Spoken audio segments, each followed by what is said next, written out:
Welcome to the Art of Badassery, where I explore what it takes to live life on your own terms, break free from the status quo, and unleash your inner badass. Whether you're a rebel at heart or simply seeking inspiration to step outside your comfort zone, this podcast is for you. I'm your host, Mahara Wayman, and each week I dive into the stories, insights, and strategies of those who have mastered the art of badassery and are living life to the fullest. They smile when no one is looking.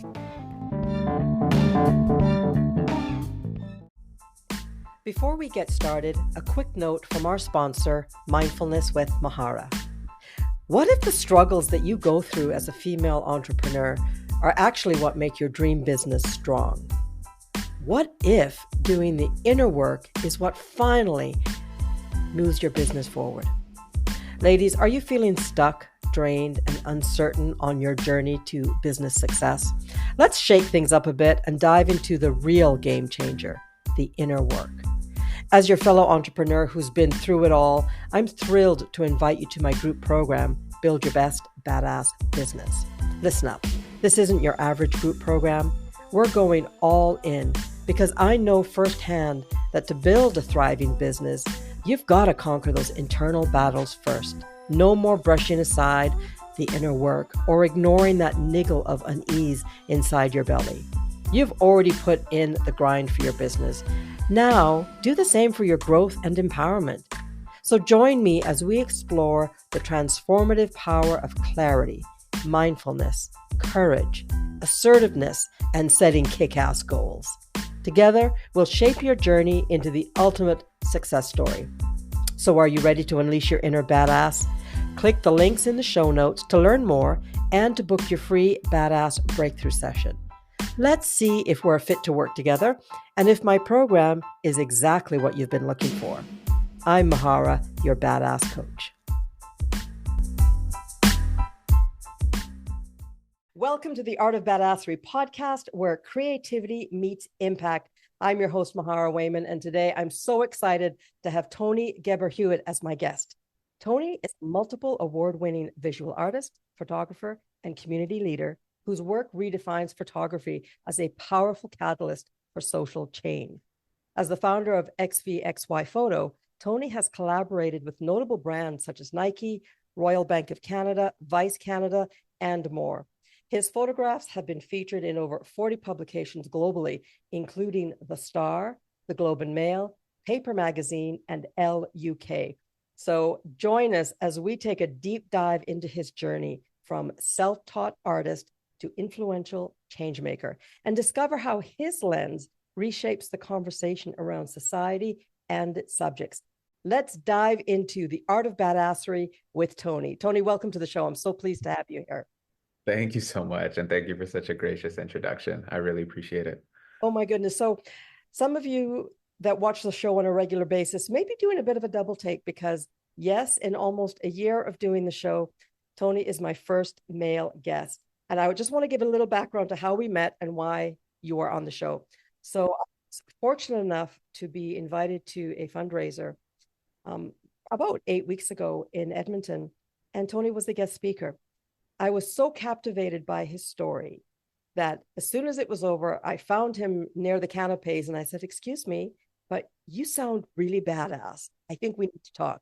And of course, here he is today. So I want to say thank you, Tony. And let's just dive in and go back to before you discovered your love of photography. What were you doing? Oh man.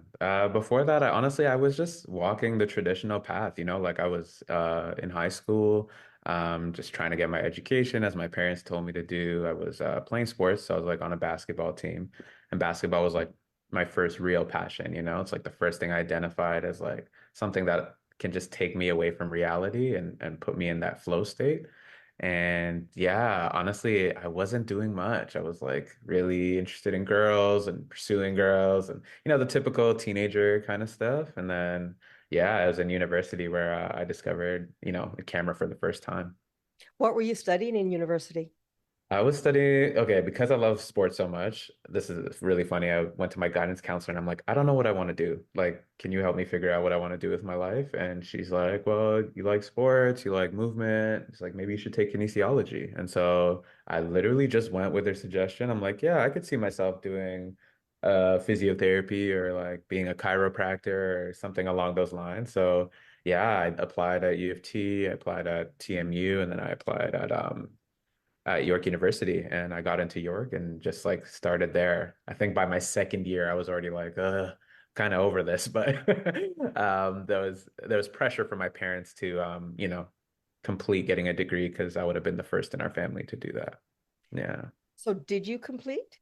I did. I did. It took me an extra year. I finished in 5 years, but yeah, I completed it. I got a BSc in kinesiology, and then I got a minor in French.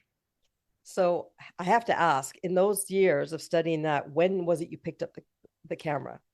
It was my second year. So like first year I met this girl that I was interested in, and like we were just friends at the time and we were hanging out, and then we started going on dates, and she started to bring her camera around, and at first I was like, what is that? Like, like how do you already know how to use that? How does that work?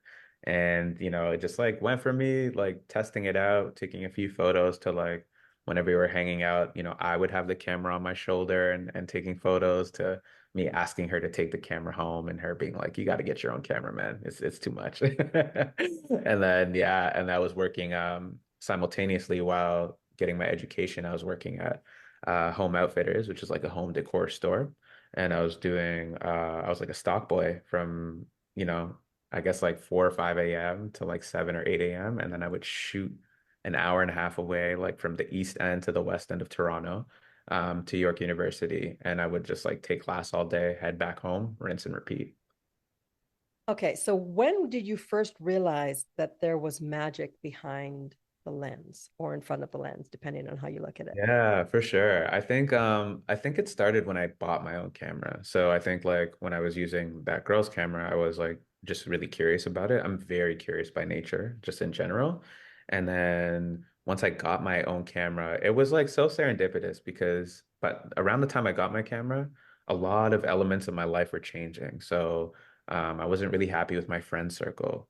I just went through like my first like real heartbreak, like this girl like cheated on me and broke my heart. And I was like, my whole identity was like up in the air and I was just changing a lot of different parts of my life. But the camera and photography kind of like came into my life and uh really helped me ground myself. I think once I decided, okay, I don't really want to be around these people, I'm really sad and like, depressed and all that kind of stuff. I would go on walks with my camera and not just like short walks. I'd go for hours and I would just take photos of things that I felt attracted to. It was nature, it was, buildings sometimes, it was like whatever I like just was curious about. And yeah, and I realized I was like, it was the first time in my life I'm like, oh, I can be happy alone. Like I can actually, as long as I have some sort of um like a habit or thing that I can practice while I'm outside. And yeah, and then from that moment on, it was just like, okay, this is what I feel for this is stronger than anything I felt before. So we got to do something about this. So many juicy tidbits in what you just shared with us, and a couple of them that I want to pull out. Mhm. Understanding because you're still quite young. Let's be honest, right? You're still a Yeah. young that you can find happiness outside of the typical validation that young people look for, which is circle of friends and the type of job and all of those outside things. To me, it sounds like that's quite an aha to have at such a young age. So that's Mhm. one thing I wanted to pull out. The other thing I really loved was how I'm very visual. And as you were describing grabbing the camera and going for a walk, what I saw was an invitation to the world to let you in, right? Wow. You pull up the camera, you're like, let me in, Mm. let me in. Wow. That's beautiful. It kind of gave me the shivers. Hmm. Okay, you start taking these pictures, you start spending time with yourself and recognizing that. The third thing I loved was your love of your affinity for what you were doing was greater than any fear that may have been attached to it. That's total Yeah. badass. Yeah. What made you stick with the schooling when you realized that that perhaps wasn't going to be the end result for your quote career because you were so enamored of photography? How did you do that? I mean, Yeah. seriously. Okay, so this is really funny. So like, I was not funny actually at all, but like I grew up in poverty, like my I was in a single mother household. My mom she was very privileged back home in Africa, but when she came here, she didn't have the credentials to, get a great job and do all those sorts of things. And so my life was very much like her working, 8 to 6, coming home, doing whatever she can for me, and then again, rinse and repeat. But I say this because once I identified photography as a passion, my first mindset was, I don't want to make money off of this. I enjoy this so much. I don't want to make money off of this. And so I wasn't thinking of it as a way to make a living at that time. Um, and so much so that uh, my real practice of photography started with a charity. I started a charity called Shooting for Change. And with this charity, it was myself, one of my closest friends at the time, and his girlfriend. And his girlfriend had an apartment that she turned into a studio. And I was doing shoots, like photo shoots, 1 hour, 2 hour photo shoots for like $30 at the time. And my friend was doing video shoots for around 50 to $100 at a time. And we would take 100% of those proceeds and we would buy food, we would buy clothing, we'd buy toothpaste, we'd buy all the essentials, and we would walk out, you know, um, every month basically, and giving out food and resources to the houseless. And we did that for 3.5 years, almost 4 years. Two things. My God, Hmm. I could just, this is so much, this is such a great conversation. Hmm. I want to call out that you refer to it as houseless, not homeless. Hmm. Hmm. Heard that? Hmm. I think I know why, but Yeah. I'd love you to explain that change in terminology.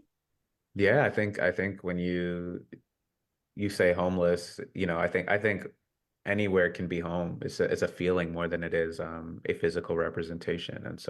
And you're also like denying the reality that like wherever they sleep ends up being their home, right? And so when you say houseless, you're just acknowledging that they don't have a necessarily physical home to rest in and sleep in. And even like sorry, I'm just gonna go off on a quick tangent. Like one of the best things about that shooting for change experience that we went through is that like we built relationships with them. It wasn't just like, here, take this, and then we walk away. No, like we spent time with them. They would show us spots, their favorite spots in the city. They would take us on rooftops and we'd hang out with them. And then we would have like a consistent way of sort of like supporting their basic needs.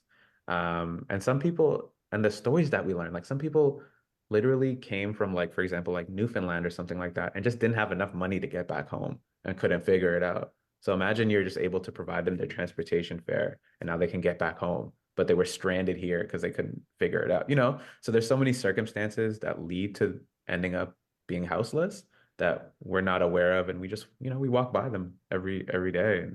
And I think there's a lot more to unpack there. Can you remember how it felt the first time that somebody looked up at you and said thank you or smiled at you after doing that? I mean, I can just imagine it was pretty moving. Yeah, absolutely. I mean, yeah, it's always a powerful experience. And I think I don't know if I can remember the first one, but I can really remember the stories I was told, like some people would say like, I haven't eaten in a week. This is my first like meal in a week. Or um, you know, I haven't brushed my teeth or showered in a month and this is helping me, so like hearing all of those kind of things, it really puts into perspective like all the things we take for granted on a daily basis that people just like wish to have access to. And the first friend that I made, I'll never forget him. His name is Adam. Really, really cool guy.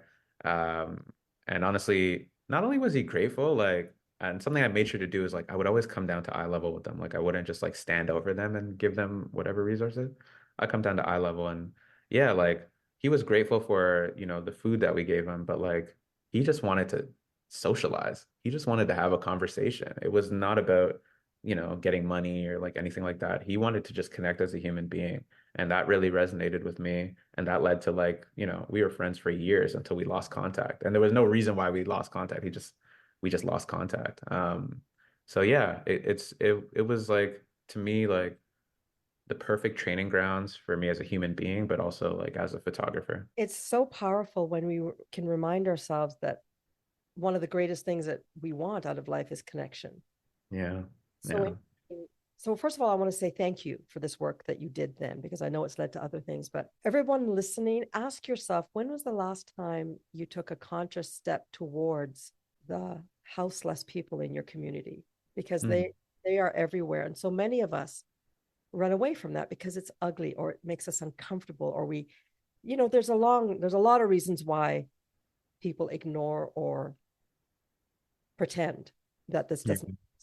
So I want to say kudos to you and your friends for not succumbing, not being the average, I would say, and really diving into an area that needed some attention. But I love the story that your friend, that this Adam just really valued the human connection. When we are Hmm. struggling, whether it's mentally, emotionally, physically, or all of them spiritually, connection can be so powerful. And it's not necessarily, $100 is going to make the difference, but 5 minutes of looking me in the eye and having a real connection can make all the difference in the world. So Hmm. thank you for that. Thank you. Thank you. So how long did that nonprofit last for? Is it still going on? No, no, it lasted yeah, like almost 4 years, I would say, and we raised like thousands of dollars. Like at that young age, it was like I couldn't believe it, and it created a lot of like online buzz at the time, and a lot of people were supporting because it was like 30, $50. You wouldn't spend more than that. And I don't know where else, even at that time, you could have gotten like a photo shoot or a video shoot for that price.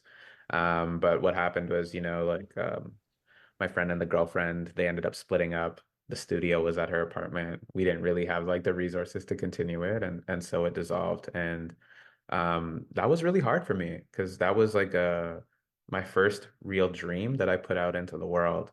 And when I had to sort of, I didn't let it go, but like when that particular version of it kind of faded away, again, there was a lot of different events taking place in my life that brought me down, like really down and really low. And so much so that I put the camera down for a year and a half. So I'd like stopped taking photos altogether and was just reevaluating again my life and what I want to do and where I want to go.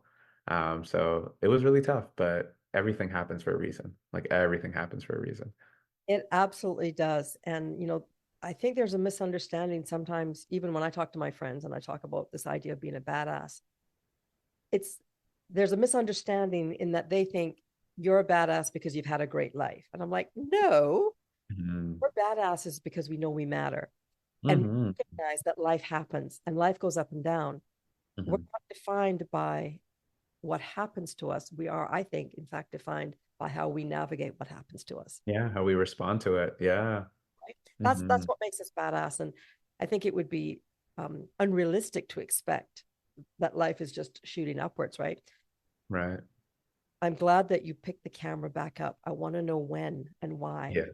Okay. So to continue the story, there was that year and a half where, I was dealing with depression, all that kind of stuff. And around this time I had already graduated from York and I started working at the city of Toronto. And I have a really good friend. He's still my friend to this day, Eric, who I did my kinesiology program with. And he ended up staying on campus for an extra year after we graduated. So it just so happens that he was going on a date at like the local pub area, and there was a like poetry event taking place, right?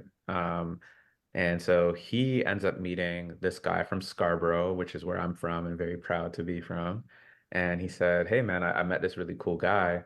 Um, I think you should connect with him. He's starting an open mic in Scarborough, and you should probably go check it out." And I was like, "Okay, cool." Like, and like I said, was going through a lot of different stuff, and maybe prior to that, I would never gone to an event by myself, but something just told me like, just go check this out. So I went, and the founder of that organization was waiting for me at the bus stop, and I was like, "That's so kind. Like, who does that?" And he escorted me into the space when he heard I was coming, and like I was like, "This is so wow, glamorous, I guess, you know? And when I got into the space, it almost like immediately felt like I found my tribe. Like there was just like cool, young, black creatives just trying to express themselves. And I was like, man, like, I've been a creator for a few years now, and I've never had friends that were like this, like similar to me, right? And so, it's very small at this time. There's maybe 18 people in the space. And Randall, who's the founder, just like ran the event. And by the end of the event, I was like, this reminds me so much of Shooting for Change in the sense that it's like an act of service to create a space for marginalized youth to express themselves and to heal, you know? And I was so moved by it. I was just like, listen, whatever you need, let me know. I got you. And so I started working for the organization or volunteering, I should say. We weren't getting paid. In fact, we didn't get paid for the first 3.5 years. It was strictly volunteer based. But I guess the one of the guiding principles of this organization is consistency. And so on every Sunday, we're having a meeting. Every Monday, we're hosting an open mic. And then every Tuesday, we're going to this program called Sight Beyond Sight, which is helping us develop personally and spiritually. So 3 days out of the week, I'm volunteering my time pretty much the whole day, more or less. But everything feels so good and so right that I'm not questioning it. I'm just showing up every time. And I say this all to say that like once when I went the first time there was 18 people. By the end of that year 300 people were attending these events, so it grew very quickly by word of mouth. And somewhere in between that time, photographers started to show up to document the space, like this is like major, what's happening. And when I saw people like just taking photos, I was like, man, I really used to do that. And at this time, I was writing poetry. I was like singing. I was like in a totally different space. But after seeing the photographers walk by, I was like, you were really passionate about that. You should probably pick up your camera again. And I did. And then I made the decision. I was like, if I pick this up again, I'm older now. I have bills to pay. I have like real life responsibilities. I was like, I think I have to turn this into like a business or something that generates money. And so I, came up with XVXY photo. I made the website and I launched in 2014. And I've been running ever since, it's been 10 years now. And I've been doing it full time practicing artist. And it's been a dream, like a lot of my dreams have come true through this idea of mine. So happy for you. And one of the things that I think is so much fun to experience, because I've experienced it too, is Hmm. you mentioned it at the very beginning, being in the flow, Hmm. happiness that comes from knowing we are doing something not only that matters to us, but is making a difference in the world. It is so energizing Hmm. that it makes it's like a superpower almost. I can do anything. Yes. Oh, Yes. my truth. And it's part of being a badass, of course. But Hmm. I'm curious, you mentioned earlier when you were first looking at photography that it never occurred to you to make a career out of it. You just didn't Hmm. charge for it. Hmm. To get over that mindset, because I'm an entrepreneur, and one of the most common challenges that my clients have is a money story. I'm not good, Yeah. I don't know enough to charge or any of that stuff. So walk us through, if you can, how you sort of flipped that switch so that, because I know that you're doing that you have made money with it. You've been since for 10 years now, you've been working at it. Yeah, I think, do you remember I mentioned that sort of self-development program that I was going to? I think it was in that program that I realized that, I think but prior to that, I was telling myself that money's evil, like money is like a terrible thing. And, I identified my foundational ideas around money. And then through like self-exploration and, understanding, I realized, okay, well, that perspective that I have towards money isn't going to be sustainable for my life if I maintain it, right? And so I actively worked on changing my attitudes towards money. And, another thing that you should know about me is I'm very anti-authoritative. So I was working jobs and being told what to do, and I hated it. I hated it so much. Like my biggest thing is like, don't tell me what to do. And so I think when I realized like, okay, if I actually take this idea and start it and make it a business, then, I will have the freedom to make the decisions that I want to make, and I won't have someone on my neck telling me what to do. And so like those two things kind of came together and yeah, eventually led me to, and that's after years. I started working when I was 15. So that's almost about like 10 years of working for someone else and making their dreams come true. I was like, no, like let me do this for myself. So So, what's the biggest thing you've learned as an entrepreneur? You've been doing this now for 10 years. What would you say Ooh. is the biggest thing you've learned? How You can much time you got? tell one or two things. And because a lot of Yeah. my listeners are entrepreneurs, I help entrepreneurs that are struggling Okay. with inner work, the money, hmm the limiting beliefs, the lack of hmm you know, not being able to set boundaries, all of that stuff. So, I'm curious. Yeah, I'll say this. I think it's about timing sometimes too, right? Like I think in my 20s, I was willing to sacrifice a lot to get my business off the ground. So I was willing to do jobs that I wasn't interested in just for the sake of experience. I was like, yeah, I was allocating a lot of time towards things I didn't necessarily want to do at that time. And that was it was rough, but also it's where I made all my mistakes and it allowed me to show up as I am today as like a professional. So the first thing was like just like making certain sacrifices that I didn't necessarily want to make. Um, Another thing is, I think bookkeeping. That was like a very important thing that I needed to learn early on. And thankfully, like my parents split up when I was 7, but I maintained a relationship with my dad and he was really on me about bookkeeping. And so that really helped me kind of like understand exactly how much I'm making, how much I'm spending, all those sorts of things. And I wasn't making a lot of money. And this is why I'm saying timing. I was still living with my mom for like my early 20s and I was saving up whatever I could. But the if I started this business at the age that I'm at now, it wouldn't have been sustainable for me because I had to go through so many years of not making a lot of money. And so that's like my other piece of advice or biggest lesson is like, I think you win as an entrepreneur when you don't quit. Because yeah, I couldn't have imagined like if I just like thought, am I really just gonna make $30,000 a year for 10 years straight? Like, I would have stopped doing it. But I think the idea is there was never an option for me to stop doing this. There was just never an option in my mind. It was always, and then things got better and better and better and better over time. I agree with you. This idea of, you know, I just finished doing a masterclass on cultivating a CEO mindset. hmm Quitting is not in the CEO mindset. Like it's just not an option. It's just not on the table. No, But I do appreciate your honesty, and it's what I say to clients as well as if you think that this is easy, it ain't easy. It's work. no, yeah. It's a lot of work.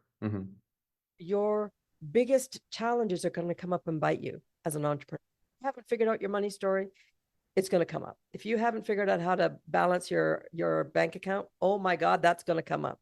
If you haven't Yeah. figured out how to set boundaries on your time or your skills or your efforts or your day, or is all going to come up. So Mhm. let's move forward a bit. You have this amazing business and you start to pick up clients. I met you through an event where you talked about being abroad. Would you mind sharing, telling us how you got there? Yeah, absolutely. So while I was doing my, while I was running my business here, I had a friend that was working for this NGO called Crossroads. And we were really close at the time. And she was just telling me, yeah, like, I was like, what are you up to this month? She's like, oh, I'm going away. And I was like, where are you going? And she's like, I'm going to Ghana. And I was like, oh, for what? And then she told me what she was doing. And I was like, oh, that's really cool. Like, is there a way I can get involved? Basically, I asked. And she was just like, yeah, I'll connect you to this person and you can sit down and have a conversation. And so when we did that, I got the scope of like their mission statement, their mandate. And, Crossroads is really about fighting against gender-based violence. And, you know, at the time that was, and to this day, it was so aligned with my photographic practice as well, because I was doing a bunch of photo series around healthy masculinities and what that looks like. And so we sat down and we're like, okay, well, a lot of the times the responsibility of fighting against gender-based violence is on the women. But like, what would it look like if like, men took the stand for that as well? And so we came up with the idea of creating a manual that we called Boys for Change that basically we implemented in Ghana But it was like a very long process. Like we started with consulting. We flew over to Ghana. We started with consulting with youth leaders that they identified to understand the cultural context of what's happening in Ghana and the state of gender-based violence. It's very different from here. And it's a little in the past, if to say it nicely. And then we flew back to Toronto and we spent a year. This is Randell and I, the founder of Rise. We spent a year designing this manual based off of the cultural context and information that we got. And it was a very long, tedious process, but it's one of the things I'm most proud of in my life because it essentially that manual is like almost like a parent. It's like, what would you do? Like, how would you learn how to become a contributing man of society without sort of like that guidance from a parent? It's all encompassed in this one thing. And it's so holistic as well. It's not just about, it's like finances, it's mentality, it's emotional state, it's physical state, everything into one. And yeah, and we brought the manual back to Ghana and we trained educators and facilitators how to implement it.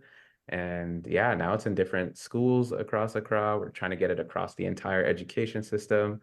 And I just went back there literally a few weeks ago, and we are progressing and making that an actual reality. So it's really cool. Well, okay. Wow. So many, my mind is blown.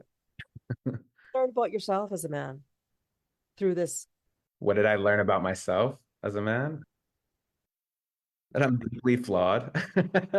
I'm deeply flawed. I'm conditioned by patriarchy, and I don't think the work ever ends, you know. I think I was raised in a particular way, not just like through my parents, but like through my experiences in school. I think I actually am a part of this book club, and one of the questions that they asked, we're reading this book called Patriarchal Blues, and one of the questions the facilitator asked is like, how do you betray yourself? Or how have you betrayed yourself in the past? And I was just, oh my God, just flooded with memories about how like I never really allowed myself to be who I actually was in my entire schooling experience. I was like faking the whole thing for the sake of, you know, fitting in, for the sake of being accepted, for the sake of like connecting with people. And so I think when I went through designing the manual itself, I realized a lot of my flaws, like a lot of like what makes me um, not who I want to be, I guess. And and not just the manual, like my photographic practice as well. Yeah. I think, thank you for sharing that. And I think it's so important that women recognize that just because the patriarchy exists doesn't mean that men like it. Yeah, absolutely. You've lost out as well, you being men in general. I think, men have really lost out because for all these long reasons. And guys, I'm not going to go down that road because I want to keep this upbeat, but I love that you allowed yourself that recognition and those learnings. And Mhm. I think that's part of being a badass is understanding A, we have lots to learn. B, Yeah, makes us human. And C, all we can do is our best. I quote Maya Angelou often, but she said, when you know better, you can do better. absolutely. Absolutely. What I want to add to that is not everybody who knows better does better. But I think there's a handful of people in the world that not only do better, but they choose to do better on a big scale.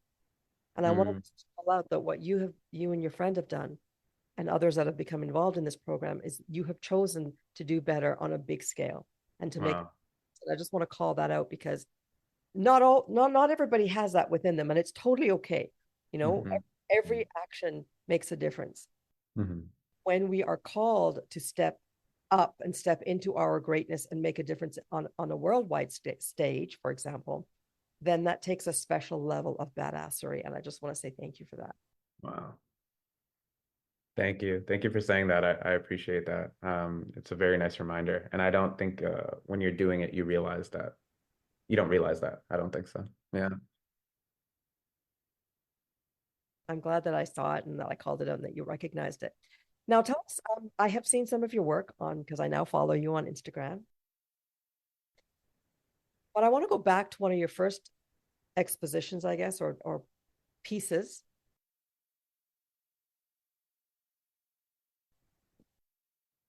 tell me about the project itself and how it was received.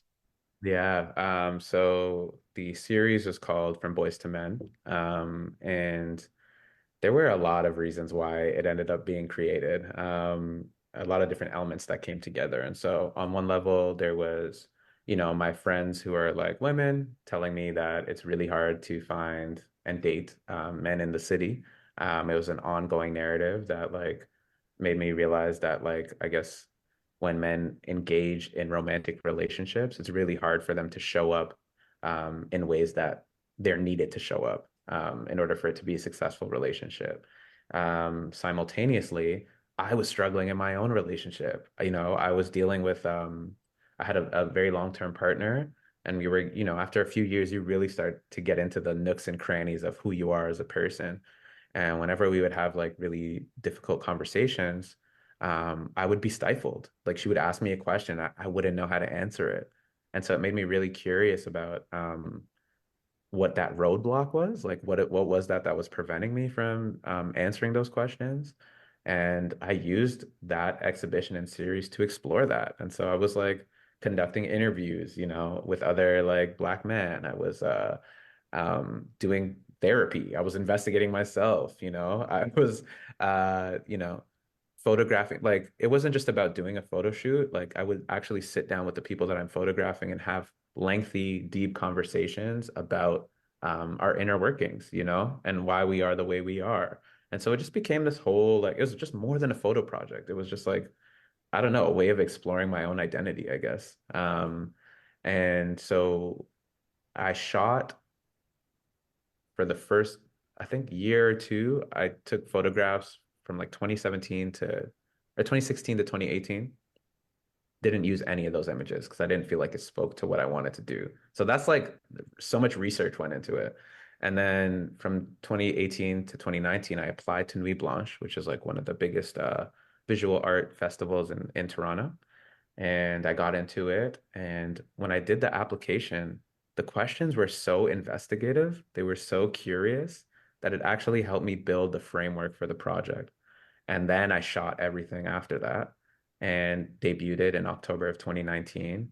And honestly, it was one of the most successful nights of my life. I think, first of all, it debuted in Scarborough. So Nuit Blanche showed up in Scarborough for the first time. Really exciting. And it got a crazy audience. And so from 7 p.m. to 7 a.m., almost 5,000 people viewed the exhibition.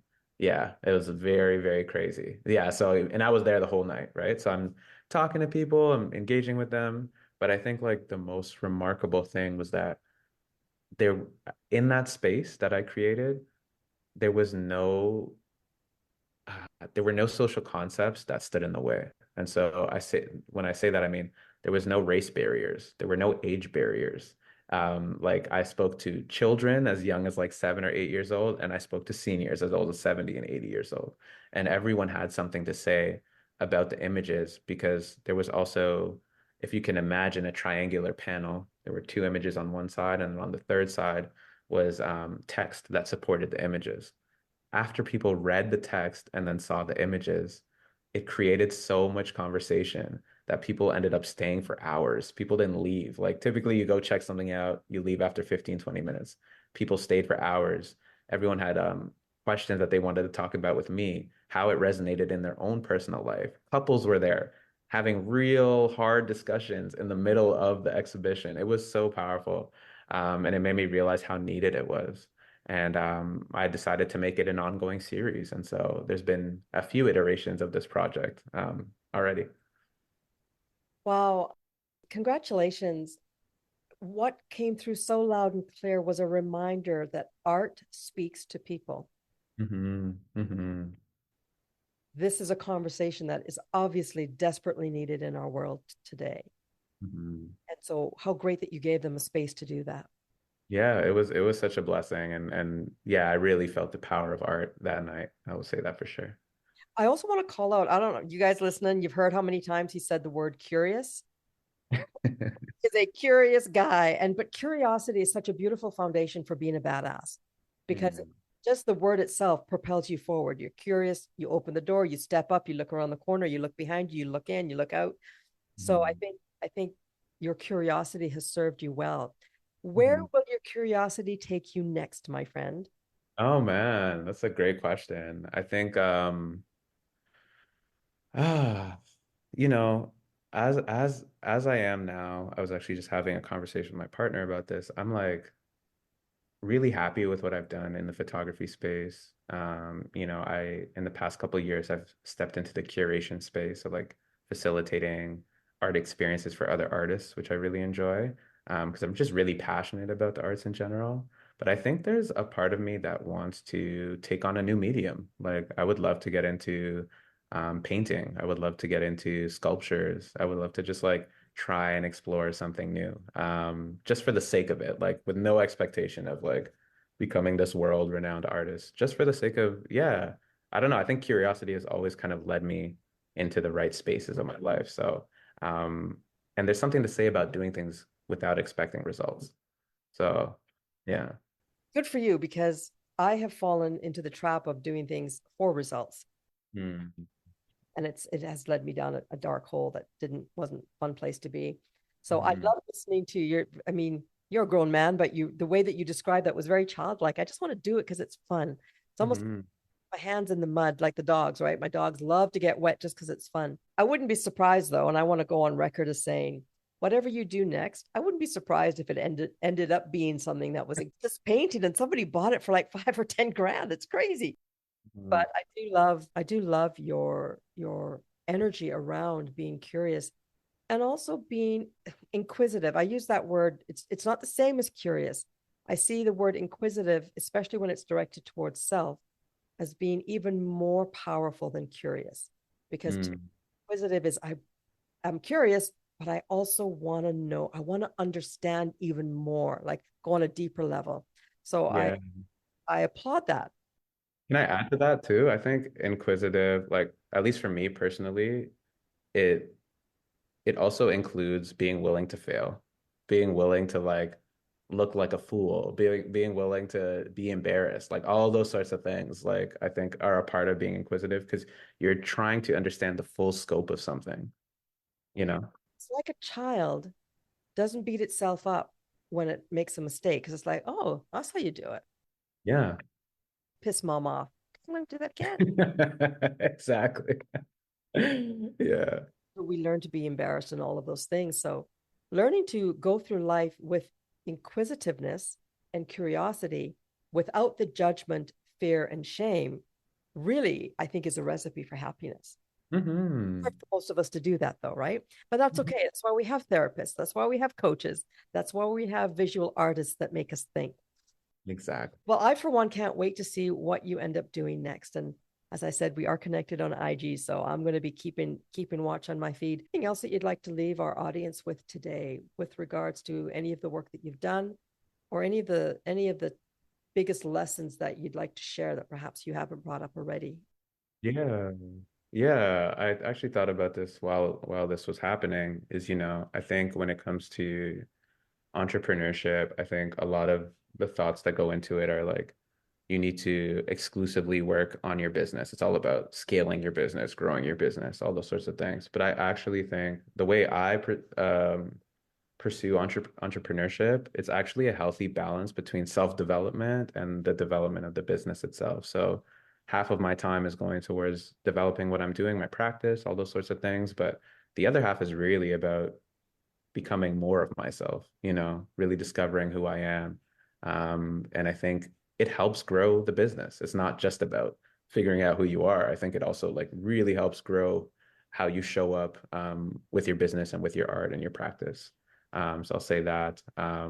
Last thing I'll say too is I'm really excited. There's a documentary coming out about my life this year, covering the 15 years. Yeah, so it's called Drawing with Light. So I'm really looking forward to that. But maybe that'll be just like an exclusive for the listeners because we'll make a public announcement down the road. So yeah. It's very exciting. And I love that you highlighted that your business will grow outwardly as you grow inwardly, as we grow inwardly. And I think there's a direct correlation. And Mhm. actually the underlying message in the work that I have a group program. Mm. But it is this idea that if you want to have a badass business, you got to be badass first.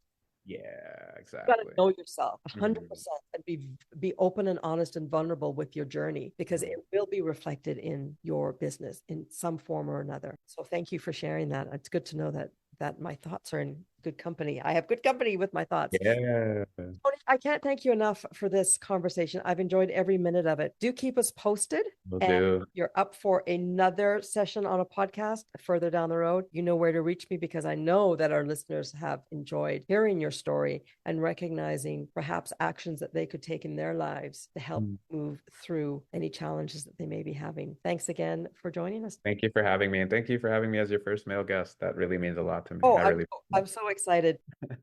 This has been the Art of Badassery. That's it for now. Thanks, guys.